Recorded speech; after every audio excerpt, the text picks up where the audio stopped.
Welcome to the TezGov Voting on Proposals tutorial.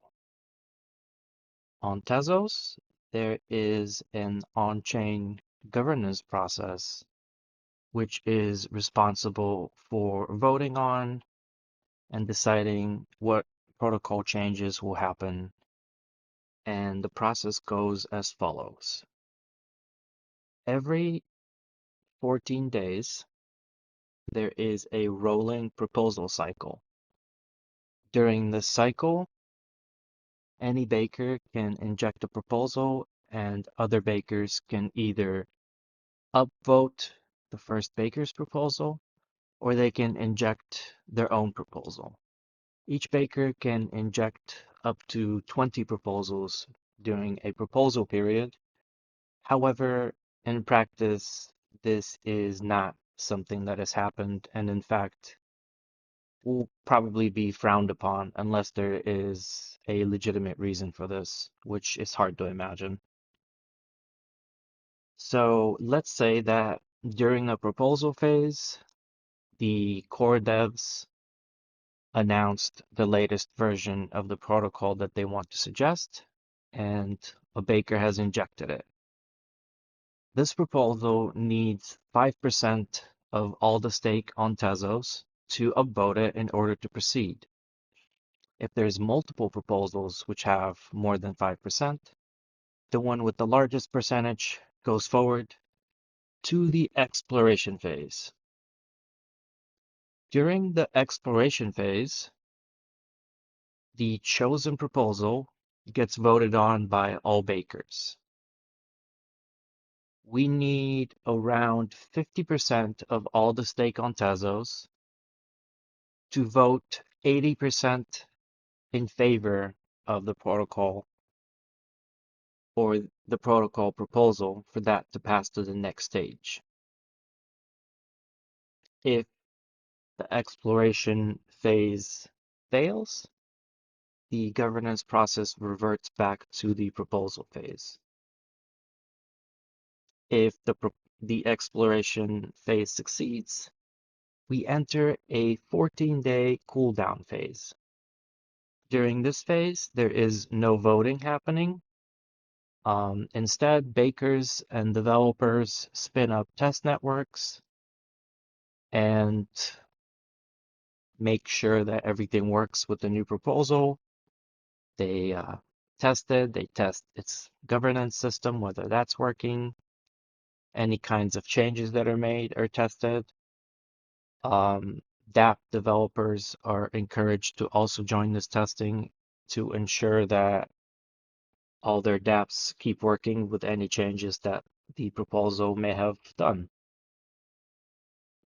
So after the cooldown phase finishes, we enter the promotion phase. The promotion phase is essentially the same thing as the exploration phase in terms of voting dynamics. We need 50% of all the stake to vote, and further, we need 80% of those votes to be in favor of the proposal. So as you can see, the bar is pretty high, and in theory, it wouldn't take too many of the top 10 bakers to prevent a proposal from passing. If the promotion phase fails, again, we go back to the proposal phase. However, if the promotion phase succeeds, we enter the adoption phase. The adoption phase is kind of like the cooldown phase, but it's less chill, so to speak, because now we know for sure that we're going to have a new protocol on the network in 14 days. So it behooves everyone that is either developing or baking on Tezos to really make sure that everything works. At the end of the 14 days, the protocol is accepted and all the bakers start using the new protocol binaries.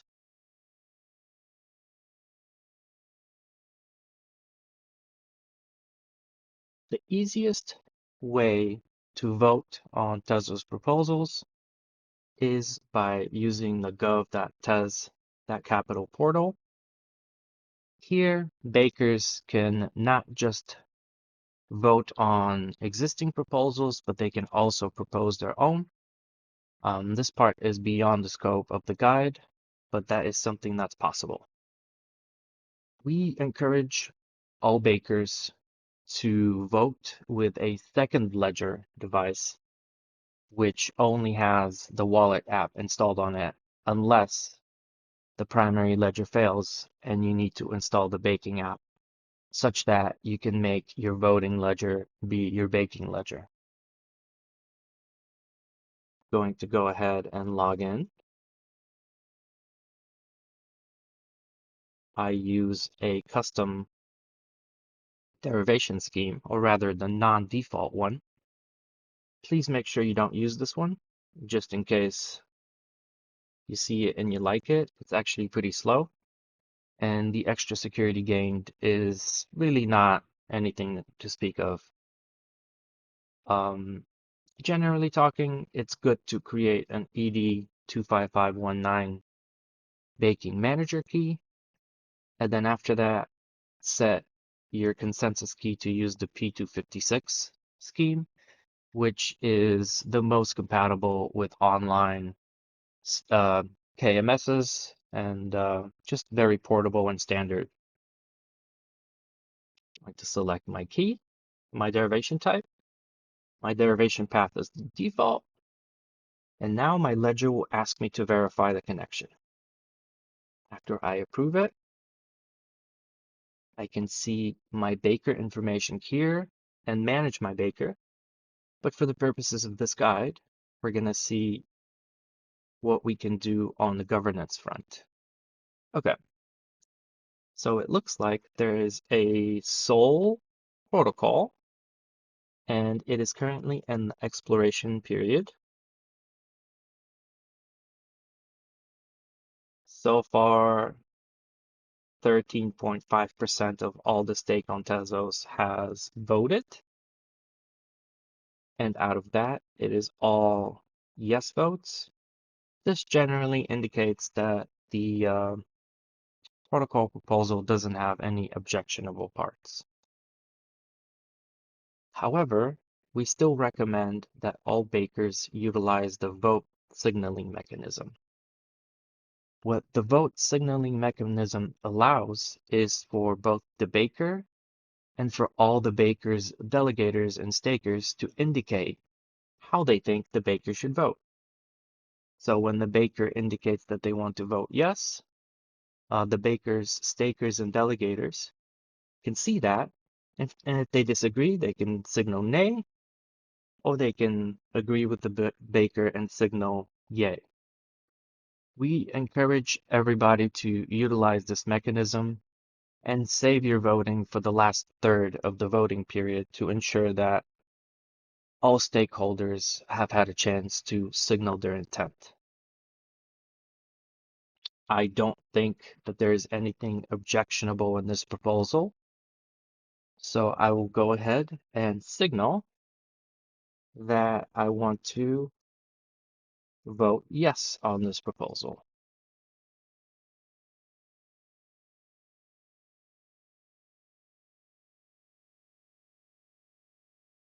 After a short confirmation period, here we can make sure that the transaction has successfully been accepted.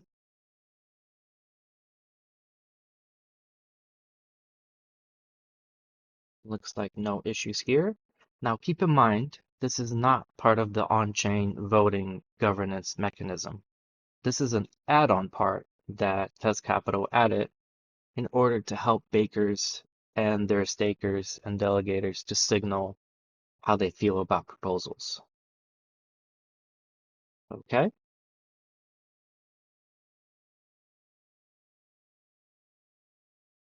The baker's vote here is going to be displayed in a different color than stakers and delegators. So it is easy to see who voted what and by how much. It's also worth noting that each baker, as well as that baker's stakers and delegators, are their own voting pools. So you will not see how other bakers, stakers, and delegators feel about a proposal, just your own. So it looks like it is fairly early on in the exploration period. So now that I have signaled my preference on the proposal, I can wait until maybe 4 or 5 days before. I can come back here and I can see what my stakers and delegators have decided. And at that point, if everything is still the same, I will cast my yes vote for the proposal. If there's any kind of discussions or debates that need to happen, there is still a few days to do that, and the baker can make an informed vote. If you have any questions about the TezGov Tezos on-chain governance process, feel free to contact us on Discord and Telegram, and we'll help you in a very short time. Thank you and have a great day.